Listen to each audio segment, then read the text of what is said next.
ਉਮਰ ਭਾਈ ਤੁਸੀਂ ਆਲਰੇਡੀ ਇੱਥੇ ਕਿੰਨੇ ਘੰਟੇ ਡਿਊਟੀ ਕਰਨੇ ਹੋ?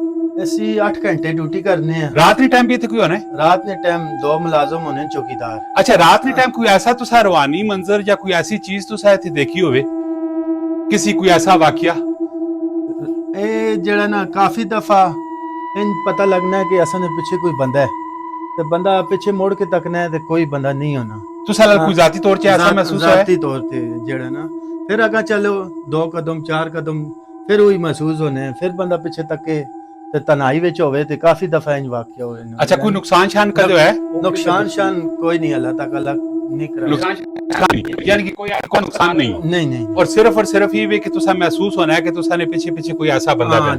जी ठीक हो गया। अच्छा, ए जेड़ा पॉइंट है, इस पॉइंट के मुताबिक जरा ए लोटस फ्लावर है, एक कवल ना फूल, ठीक है, जे इसने भी इबादत करने ना। अच्छा, ते ए एक हीलिंग बुद्ध है, ये बड़ा इंपोर्टेड है ना। ये बेली बटन बने है, इसने अंदर उंगली पा के अला भी चाइनी कोरियन श्रीलंकन मनता मंगने ने, ठीक है। ये रेड जो कलर है, इस पेंटिंग हुई है, ठीक है। ते ए दीवार विच तुसां जेहड़ी लाइन नजर आ रही है, हाँ जी, इसने उत्ते ए रिपेयरिंग हुई है, ठीक है, ते ए तले ओरिजिनल है, ठीक है। ए जेड़ा पत्थर है इस विच डेट लिखी 1946, ठीक है, इस च रिपेयरिंग हुई है, ठीक है।